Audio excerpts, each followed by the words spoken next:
todos estamos claros de que Venezuela y Cuba hoy sí son dos alas de una misma aura, de un mismo cuervo, realmente.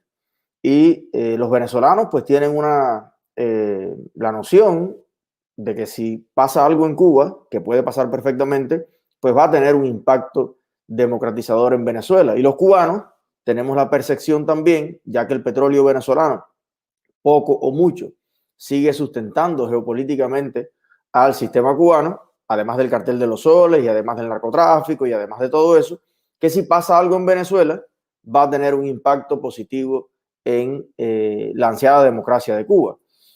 Pero acaba de suceder algo que para mí pues es un misterio, hay que desentrañarlo, hay que ver cuál es la estrategia, hay que ver qué quiere Maduro, hay que ver qué está pasando con la oposición venezolana y tiene que ver con una convocatoria a elecciones legislativas para elegir a los nuevos representantes del pueblo venezolano. Saben que hay una asamblea general, en este caso de mayoría opositora, en la última elección que sea reconocida nacional e internacionalmente, de la cual derivó el gobierno interino del presidente reconocido por más de 50 países, el señor Juan Guaidó, pero ahora están convocando elecciones legislativas para esta misma Cámara. Entonces tenemos hoy aquí con nosotros al estudiante Esteban Hernández, un joven venezolano comprometido con la libertad de su país y de todo el continente, que nos va a poner un poco en perspectiva para entender qué está pasando, puesto que hay también opiniones encontradas. Capriles Radonsky ha dicho en una directa que va a convocar a sus seguidores a participar en estas elecciones legislativas, lo considera una rendija por donde poder colar la agenda de la oposición. Sin embargo, María Corina ha tomado distancia de todo esto, no ve ningún tipo de solución electoralista. Juan Guaidó, que se reunió con María Corina y no terminó bien la reunión, pues tiene otra agenda. Entonces, bueno, hoy vamos a tener una pequeña actualización de cómo están las cosas en este país hermano, en aspiración, en esperanza y desgraciadamente oprimido, igual que Cuba en este momento. Bienvenido a En Directo con Eliezer, Esteban Hernández. Muchas gracias, Eliezer. Un placer estar aquí contigo. Maestro, me han dicho que usted, a pesar de la juventud que tiene, es de los líderes más impetuosos que tiene Venezuela, además de la gente más informada al respecto. Alúmbranos un poco de cómo ves la situación en este momento. Sí, mira, lo primero que hay que entender, Eliezer, es que Nicolás Maduro necesita a toda costa que las elecciones parlamentarias sean reconocidas internacionalmente. A nivel interno, a él no le interesa mucho en estos momentos si la gente vota o no, pero le interesa que sobre todo Estados Unidos, que fue el primer país que reconoció a Juan Guaidó y que ha sido el que, digamos, ha llevado la batuta en lo que han sido las políticas, por decirlo así, radicales, ¿no? A nivel internacional en contra de Venezuela. Entonces él necesita de una u otra manera el compromiso de la comunidad internacional de legitimar esas elecciones, salga lo que salga de allí, que bueno, de una u otra manera sea reconocido. Ellos trataron, utilizando algunos agentes que se hacen llamar opositores, como Claudio Fermín, como Leocenis García, como un pastor llamado Javier Bertucci, que fue candidato presidencial a las elecciones anteriores. No pudieron, no calaron ante la opinión pública, no pudieron cambiar la matriz de opinión. Perdona, estos son los alacranes. Estos son, sí, los alacranes, totalmente, Okay. totalmente. Estos son los alacranes. Ellos trataron, bueno, de hacer eso, no pudieron. Entonces han ido, digamos, escalando poco a poco a ver cuál es la estrategia efectiva para poder cambiar esa matriz de opinión. Lo hicieron con la conferencia episcopal venezolana. Hubo mucho rechazo, sin embargo, no hubo tantos ataques como a los políticos que ya mencioné. Y entonces ahora juegan la carta que a mi juicio es la más macabra que hay, que es el caso de los presos políticos, porque nadie en su sano juicio va a decir que desea que los presos políticos se queden en esa situación. Entonces hacen estas liberaciones, estos indultos, como él lo llamó, esperando que por supuesto nadie criticaría la acción. Y efectivamente, nosotros no podemos criticar que un secuestrador libere a sus rehenes, pero tampoco hay que decir que ahora esto es excusa suficiente o es motivo suficiente para ir a unas elecciones. Al contrario, esto es motivo para seguir implementando mayor presión a Venezuela, porque está demostrando de una u otra manera que efectivamente las medidas que ha tomado, por lo menos Estados Unidos, por no hablar de otros países, han sido efectivas y les está molestando un poco, porque si no, no hubiese interés alguno, pues, en llevar a cabo estas medidas. Si a ellos no les importara, no estuviesen tratando de buscar esa legitimación afuera. Y bueno, utilizan fichas que en el pasado han sido bastante nefastas, como Enrique Capriles. Enrique Capriles hoy quiere venir a lavarse la cara y culpa a Juan Guaidó de absolutamente todo lo que ha pasado. Ojo, no soy defensor de Juan Guaidó, de hecho me parece que es otro de los grandes obstáculos que tiene la libertad de Venezuela, pero Capriles no tiene la moral suficiente para venir a hacer críticas cuando él en 2 oportunidades fue el responsable de entregar una victoria presidencial, te repito, en 2 oportunidades, una contra Hugo Chávez en el 2012 y otra contra Nicolás Maduro en el 2013. Así que bueno, acá lo que tenemos es un panorama bastante complicado y además bastante triste, porque quienes se encuentran en medio de todo esto es la ciudadanía venezolana, que entiende en su mayoría, de acuerdo a la única encuesta seria que yo creo que hay en Venezuela llamada Mega Análisis, que bueno, alrededor de un 80% de los venezolanos quiere una intervención militar por parte de los Estados Unidos, entiende que la única vía posible para salir de esta tiranía es el uso de la fuerza, que no es con elecciones como plantea Enrique Capriles, que no es haciendo otro plebiscito como ya se hizo, como plantea Juan Guaidó, sino que es como muchos venezolanos queremos, que bueno, es el uso de la fuerza,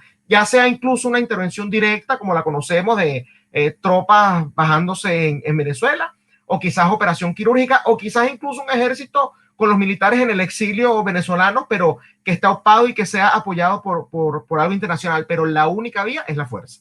Esteban, hay una palabra, un tema, un concepto que ha obsesionado, yo creo que con razón, a la oposición cubana durante 61 años. No lo hemos logrado, es una autocrítica, y es el famoso tema de la unidad.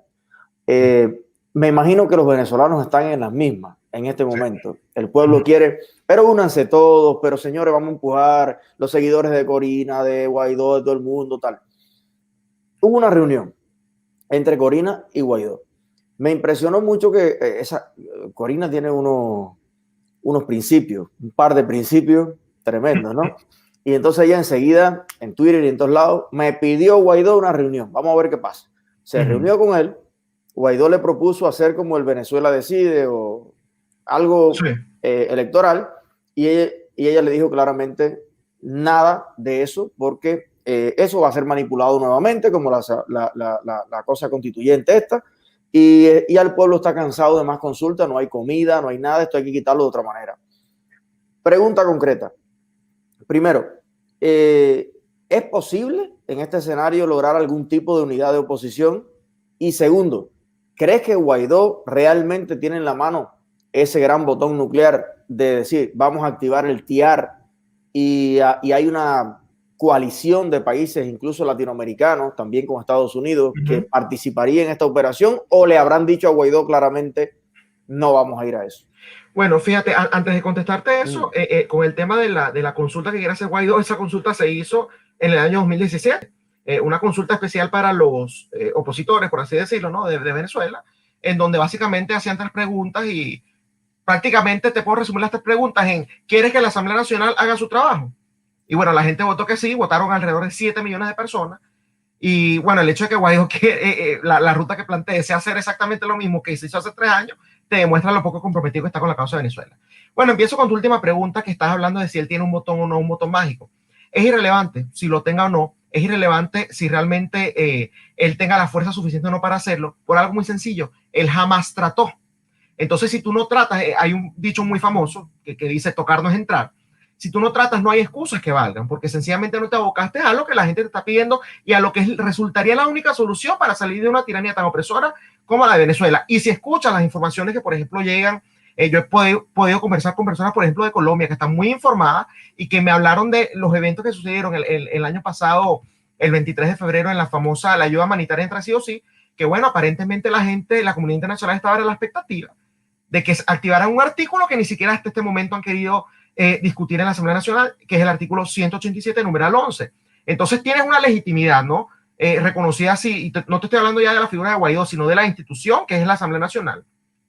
Y no discute ni siquiera una vía que permite el uso de la fuerza legal. Es decir, estamos hablando de un instrumento que le daría legalidad a cualquier invasión, como ellos la llaman, ¿no? A territorio venezolano, y que a esta altura no se ha discutido, ni siquiera no se ha llevado nunca a discusión en la Asamblea Nacional. Entonces, bueno, yo te diría que realmente si él tiene o no tiene ese voto mágico, no importa porque jamás trató, así que no es relevante. Pero Esteban, y yo para tratar un poco de, no sé, un poquito de abogado del diablo, a ver qué tal.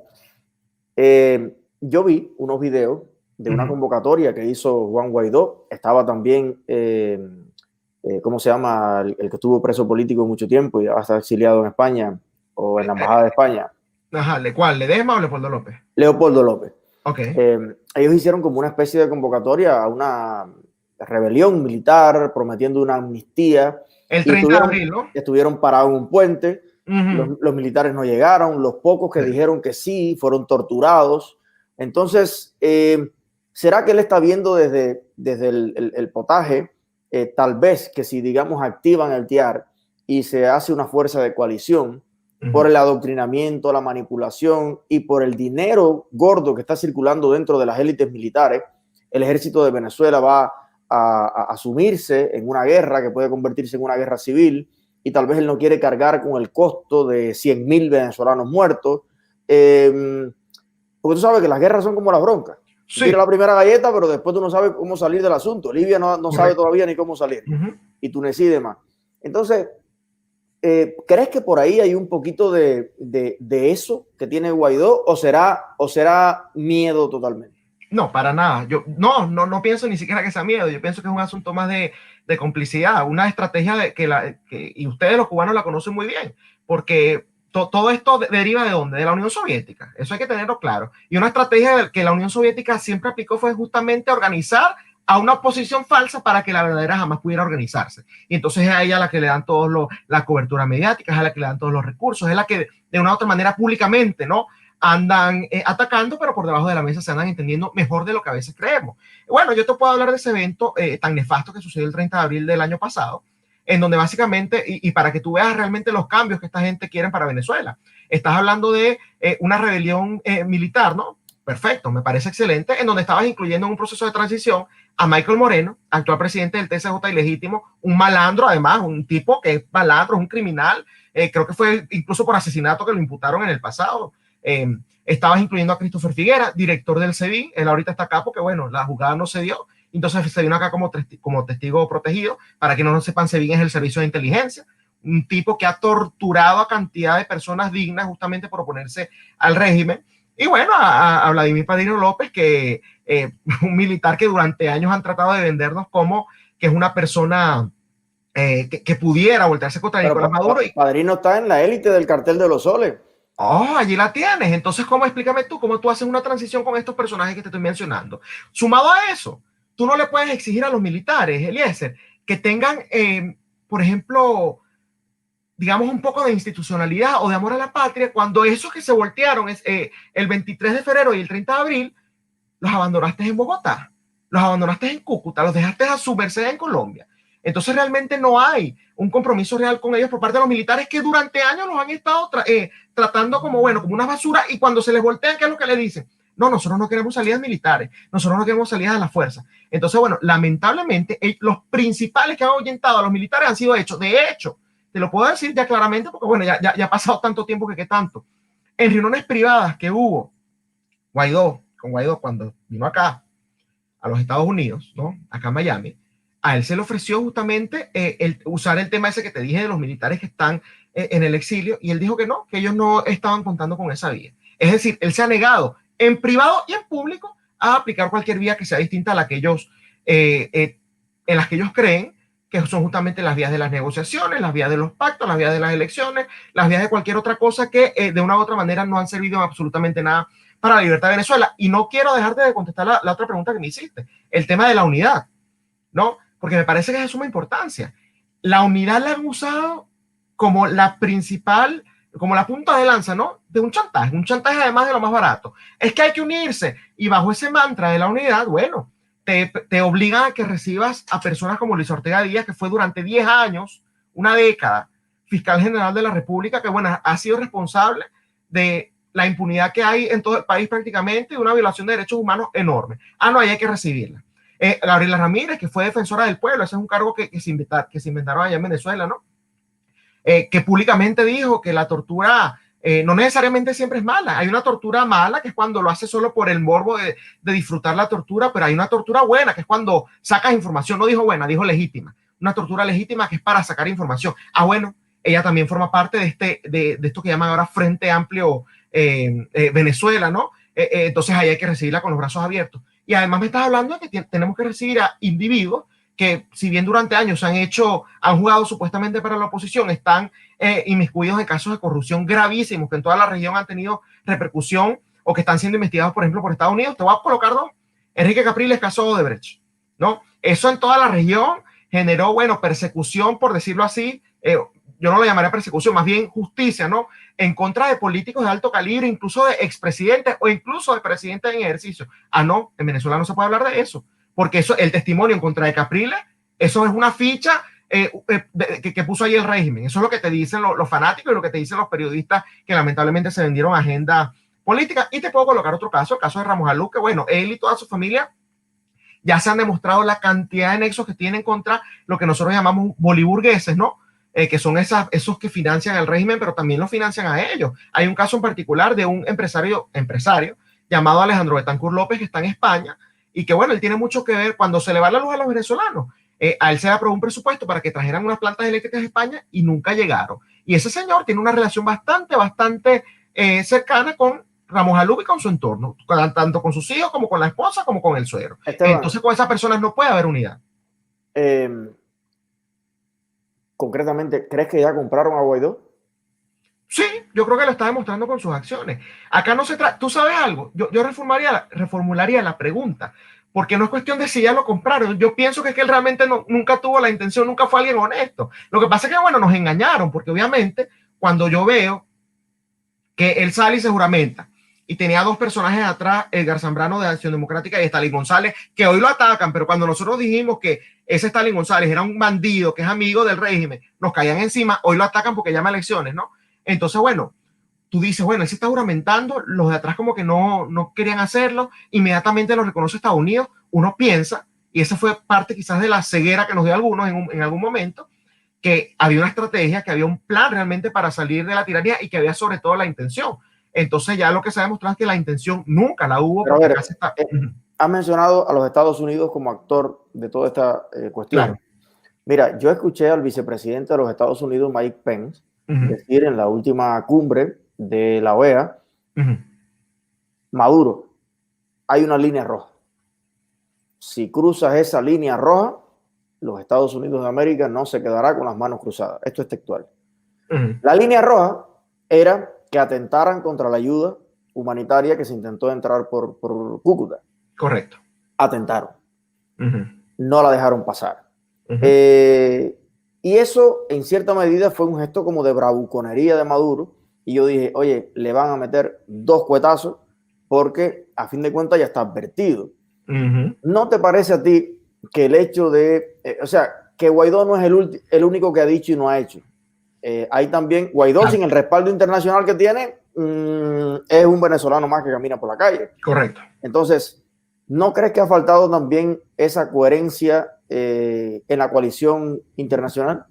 Fíjate algo, la diplomacia, y eso es parte, nos guste o no, funciona en otros tiempos y en otros lenguajes.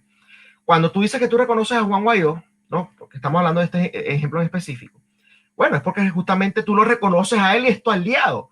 Y tú no vas a ver un país aliado invadiendo otro país aliado. Eso no sucede porque es ilógico. Si es tu aliado, tú no invades. Al menos que ese aliado diga, oye, yo me estoy enfrentando a un enemigo y te pida ayuda militar, entonces allí es donde realmente los aliados pueden actuar. Pero tú no vas a ver eso en ninguna parte, que un territorio aliado invada a un territorio aliado. No tiene sentido. Entonces, bueno, el rol, y por eso es que te decía al principio justamente que es irrelevante si él tiene o no ese botón mágico, es porque justamente no ha cumplido el rol que le corresponde. Si él quiere saber realmente con quién está contando y si quiere realmente colocar la pelota del lado de la comunidad internacional, él tuviese que haber hecho eso hace mucho tiempo. Decir, mira, me estoy enfrentando contra un régimen que controla a todos los militares internamente, que tiene todas las armas, estamos en una ciudadanía que está muriéndose de hambre, tenemos además presencia del Hezbollah, tenemos presencia de la FARC, tenemos presencia del ELN, es decir, ustedes me reconocen a mí como presidente, yo no tengo la fuerza militar para hacerlo, necesito apoyo de ustedes. Te aseguro que por lo menos Colombia, que es la principal afectada en esto, y Estados Unidos, hubiesen, ya en este momento no hay momento, ya no hay, pero te estoy hablando pero de mira, cuando no hubo, se pudo haber hecho. Escuché al ministro de Exteriores colombiano. Yo lo que pensaba era lo siguiente, y creo que lo pensó el mundo en su momento. Sí. El responsable para el hemisferio occidental de Estados Unidos dio una vuelta y fue a Brasil, fue a Colombia y además llevó con él al jefe del Comando Sur. Correcto. Entonces dijimos, bueno, se sentaron todo el mundo, hay un plan. Y Guaidó conoce este plan y lo más importante, Maduro conoce ese plan. Y por la fuerza persuasiva solamente, 2 portaaviones frente a las costas ahí de esto, listo todo el mundo, Maduro, ¿de qué le sirve todos los millones que se ha robado? Maduro está joven. Claro. Y muchos otros. Entonces, en esa balanza de cálculo dijimos, mira, van a ser como los generales iraquíes y como otros que dijeron, oye, mejor que lleguemos a un acuerdo y no que salgamos de aquí, que el pedazo más grande, no, una bibijagua pueda con él, ¿no? Entonces, no pasó. Pero después escuché al ministro de Exteriores colombiano decir, bueno, nosotros queremos una democracia en Venezuela, claro que sí, pero que el pueblo sea el que decida su futuro y no sé qué.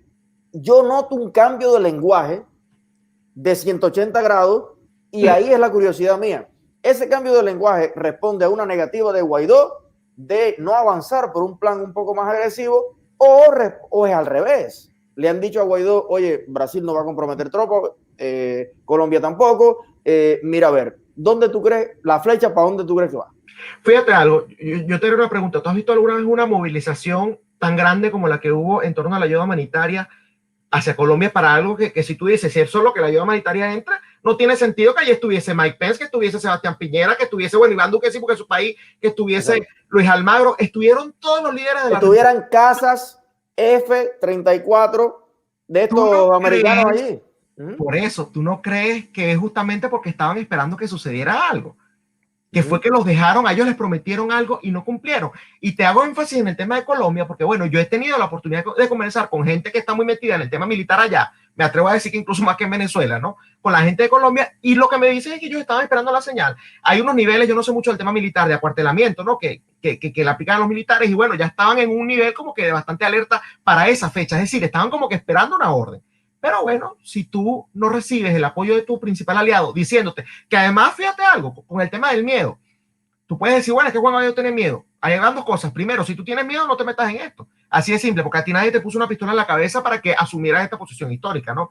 Y segundo, él en ese momento estaba en Cúcuta, estaba del lado de Colombia, así que él pudo haber fácilmente dicho, bueno, no sé, mira, con el uso de la tecnología que tenemos esto tan bueno, convoco una sesión extraordinaria de la Asamblea Nacional como presidente de la Asamblea Nacional y vamos a hacer una votación de si aprobamos o no el 187-11. En ese preciso momento había un momentum importante que internacionalmente no se iba a ver mal, porque después de haber visto todas las fotos de Nicolás Maduro que mandó la ayuda humanitaria y todo eso, no se iba a ver mal que hubiese esa intervención. En estos momentos, incluso si Guaidó la pide, no va a haber intervención. No va a haber porque no está ese momento que se tiene que construir y que se construyó, pero que lamentablemente no se utilizó. Y esa es la gran desgracia que estamos viviendo ahorita los venezolanos, porque justamente estos son escenarios que son muy difíciles de construir. Fíjate ya cómo la atención internacional se mantiene así, Venezuela en las noticias a veces, pero ahorita la estamos desviando hacia dónde, hacia China, hacia los conflictos que hay allá entre China con la India, con Taiwán, todo eso, hacia Rusia,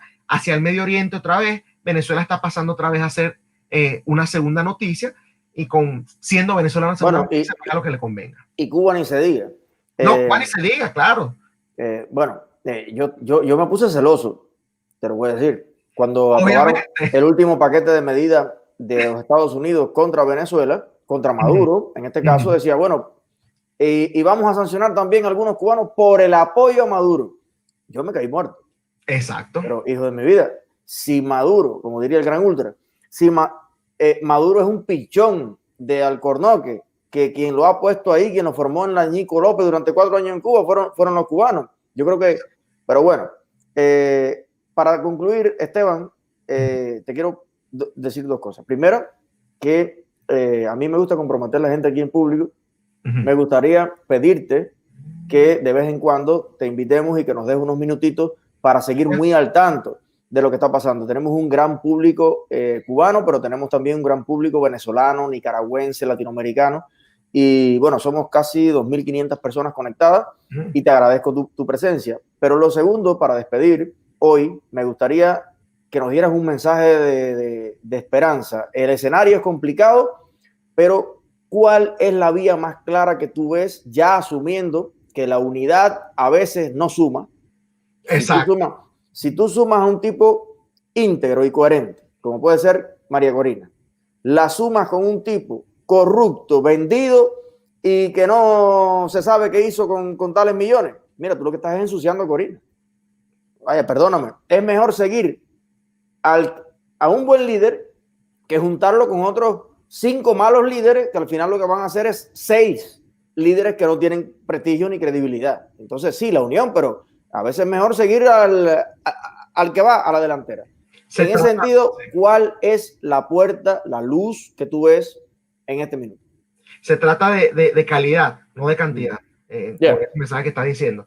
Bueno, fíjate, para mí la luz es la siguiente, y a eso es lo que tenemos que tratar de apuntar, ¿no? Todos los venezolanos, es justamente a empezar uno por necesidad propia, especialmente los que están dentro de Venezuela, que bueno, son las verdaderas víctimas de todos los atropellos de este régimen socialista. Hay que mantenerse informado, y la información va, yo te diría partiendo de dos cosas, pensando en un corto plazo y en un largo plazo. En el corto plazo, justamente de buscar a las personas que han sido íntegras, ¿no? Que no tienen un rabo de paja, como decimos nosotros, enorme en su carrera política, que en su mayoría están en organizaciones emergentes. Entonces, bueno, si tú realmente estás buscando algo distinto o una estrategia distinta, tienes que justamente prestarle atención a gente distinta que te está proponiendo otra vía, y aquí lo sumo a largo plazo. La parte ideológica es demasiado importante, y eso ya lo debimos haber aprendido. Tú no vas a sacar al socialismo como al socialismo. La salida del socialismo es por la derecha, ¿no? Como decimos en una organización de esas que está dentro de Venezuela. Y justamente no puedes pretender seguir apoyando a esta gente que tiene esa ideología tan nefasta, porque Juan Guaidó, por ejemplo, es miembro de la Internacional Socialista, junto con el Partido Completo de Voluntad Popular. Ramos Alub, de Acción Democrática, es miembro de la Internacional Socialista. Hay un partido de oposición supuestamente que se llama Movimiento al Socialismo, es miembro de la Internacional Socialista. Un Nuevo Tiempo de Manuel Rosales es miembro de la Internacional Socialista. Primero Justicia se hace llamar progresista. Entonces, bueno, en vista de que efectivamente 20 años tienen dirigiendo la oposición, la gente se acuerda de los 20 años de Chávez y Maduro, sí, pero estos tienen 20 años en la oposición, ¿no? Algo mal están haciendo, o es que sencillamente no quieren hacerlo, que yo me inclino más por esa vía. Tenemos que entonces buscar a la gente que te está proponiendo un modelo distinto, porque realmente los que creemos en un modelo distinto es lo que nos interesa hacer un cambio profundo a toda Venezuela. Hay unos que lo que quieren es tratar de mantener el sistema y hacer un cambio, si es que lo quieren hacer de caras.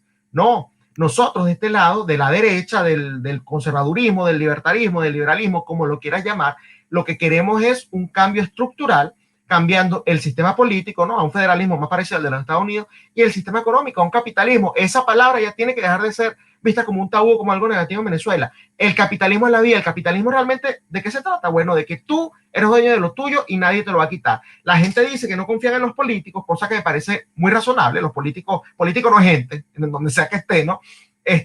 Pero justamente hay que ser coherente entre esa frase que la gente dice, desprecia a los políticos, junto con lo que se promueve. Vamos a promover entonces un modelo que le quite el poder a los políticos. Y eso se hace, ¿qué? A través de un modelo que, bueno, justamente limite el poder del gobierno y que promueva el libre mercado como sistema económico. Gracias, Esteban. Mira, yo siempre le digo a la producción a veces cuando hay que hacer un aplauso, y hoy fue al revés, ya natural. Maestro, gracias. 1.000.000 de gracias, y bueno, te estaremos molestando de vez en cuando. Por supuesto, cuenta conmigo. Gracias. Gracias además por ser tan joven y tan estudioso y profesional y estar tan claro. Un abrazo, hermano. Un abrazo.